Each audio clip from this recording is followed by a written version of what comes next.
So Miller and his calculations become very prominent as a type of premillennialism in the 19th century. It becomes very, even though Miller dies in obscurity, it had a profound impact for quite some time, even on other people, even some people in the Restoration movement. We talked about Walter Scott, and we'll mention him again in a little bit. He's one that's influenced by by Miller's calculations. Another premillennialist group developing around the same time is a group sometimes referred to as the Russellites. That's not the name that they used. It comes from the name of from the man named Charles Taze Russell. Russell is born in 1852 in Pittsburgh, Pennsylvania. Grows up in a wealthy Presbyterian household, but eventually he kind of becomes dissatisfied with Presbyterianism, largely because, like Miller, Russell becomes very interested in prophetic literature, and so he too begins studying prophecy, and even at an early age, he's 18 when he starts gathering people together for Bible studies based on some of the things that he believes he's discovered about prophetic literature. Now, this group, like the Millerites, really isn't starting off as a new denomination. It's meant to just be, people are just kind of, it's a Bible study. So they refer to themselves as Bible students.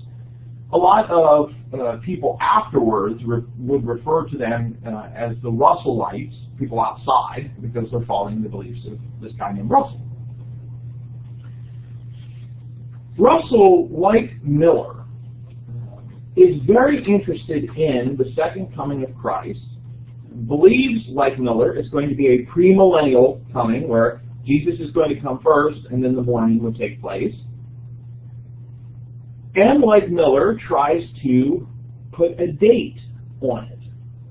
Now his date, because he's born after Miller has already died, his date is 1878,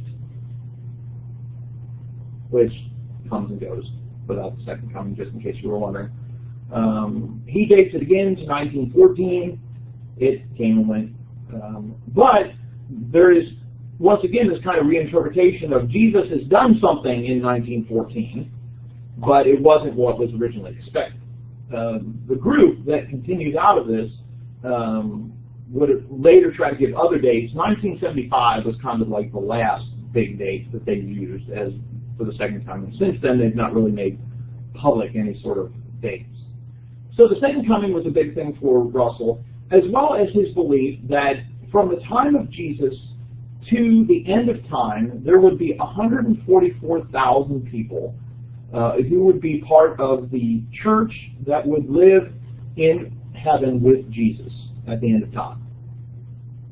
And so this was a very special class. Of course, this number coming from Revelation chapter 7. But is, again, a very elect group. Even in the late 19th century, Russell said, well, the number's pretty well complete, but the possibility exists that some of those living members of the 144,000 could, deny the faith and lose their spot, and so other people could possibly join. If you weren't part of the 144,000, though, you could still be part of the great, what was called the Great Company, also coming from Revelation chapter 7, that would live on a reconstructed earth at the end of time. There wasn't a notion within the group, or has there been since this point, of an eternal hell. Instead, the wicked would be annihilated, would cease to exist. Russell's views become popular. Eventually, the group kind of starts moving from being a Bible students in denominations to being a separate group. There really isn't a lot of institutionalization during Russell's life.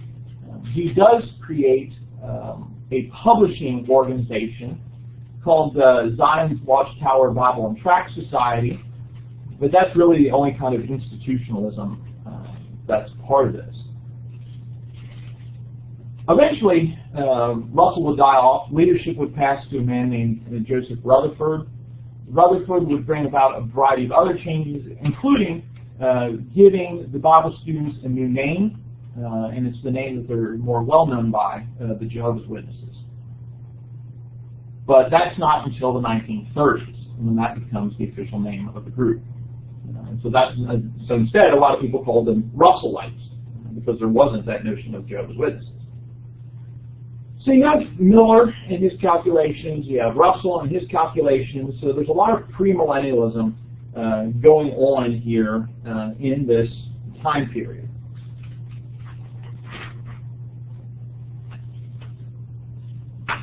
After the Civil War, fewer people were postmillennial than before the Civil War, largely because of the amount of violence and death that took place in the Civil War kind of really made people question whether humanity was getting better. Right? When you see the kind of things that, fellow country people are doing to each other. I got close up for a minute. Miller and Russell were close up. Premillennials. They were premillennials. A lot of other Christians were postmillennialists, but they are premillennialists.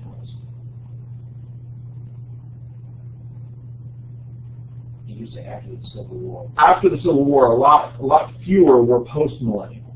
So you have a lot more people that are premillennial. Okay. Post-Civil War.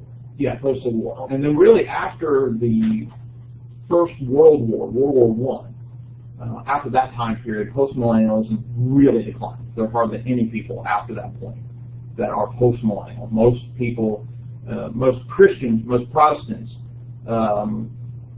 become very pessimistic about human society because of here's this, the Civil War was tragic enough, but then you have even worse, the violence of the First World War. So most Christians become more premillennial. Now, I do want to mention that within the Restoration movement, you see the rise of amillennialism. And that also shows up in liberal Protestantism and others.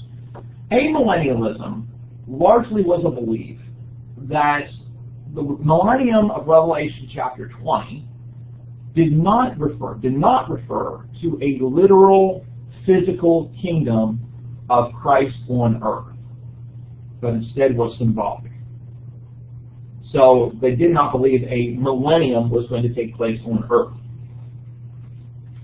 And so there are other groups that look at the millennium as something figurative, and that's where a lot of people eventually go in churches of Christ, at least in the later part of the 20th century. But a lot of liberal Protestants are that way as well.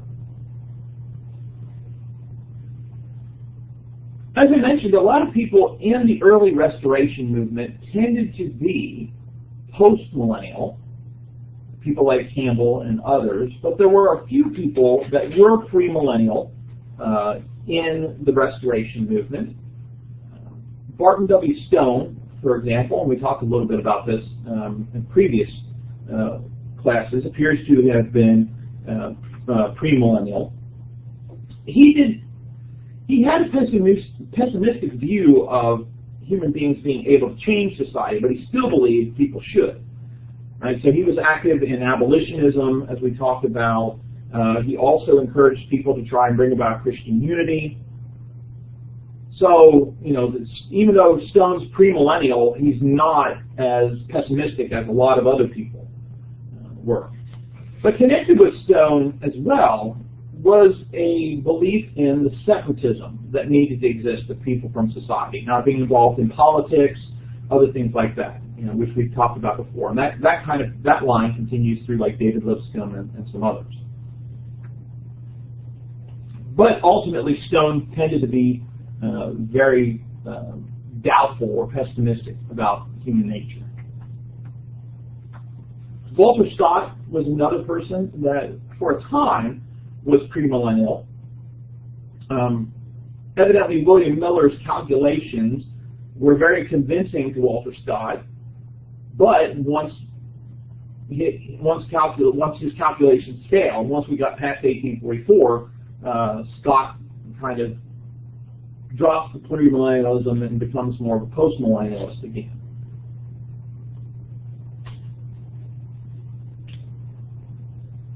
After Stone, on the conservative southern side of the Restoration movement, there were some who believed in premillennialism. There were others who looked at the kingdom more in metaphorical terms, or the coming of the kingdom in more spiritual terms than physical terms, but they still believed in the imminent return of Christ. Like David Lipscomb, for example. He doesn't appear like he's completely premillennial, but he does believe Christ is soon going to return, we need to be separate from society, those kind of things.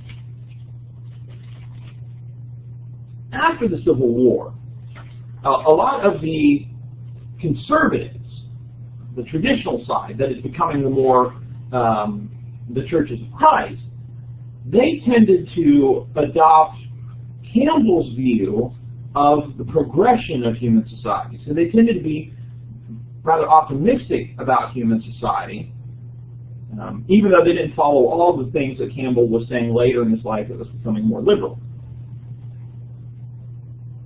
But a lot of churches of Christ, up through the First World War, tended to follow the Stone-Lipscomb view of staying separate from society, being pacifists, not being involved in government, those kind of things. So they got the Campbell view of the improvement of society, and they got the we need to be separate from society. After the First World War, though, especially as you get close to the Second World War, there's a transition where a lot of the churches of Christ, members of the churches of Christ, drop their pacifism, become very patriotic, especially after the bombing of Pearl Harbor, very vocal in support of the United States war effort. And that might be partly due to, an attack on American soil, as well as how a lot of people in the First World War and the Second World War looked suspiciously upon anybody who wasn't supportive. Right? So if you weren't patriotic out there and supporting the war effort, then you were actually aiding the enemy. Even if you weren't in support of the Germans, it was like you were. So, you have this switch. Additionally, in the 20th century, more and more emphasis was placed in churches of Christ that when the scriptures referred to the kingdom of God, they were referring to the church. So that the terms kingdom of God and church were equivalent. They both, so when Jesus referred to the kingdom of God, he was referring to the church.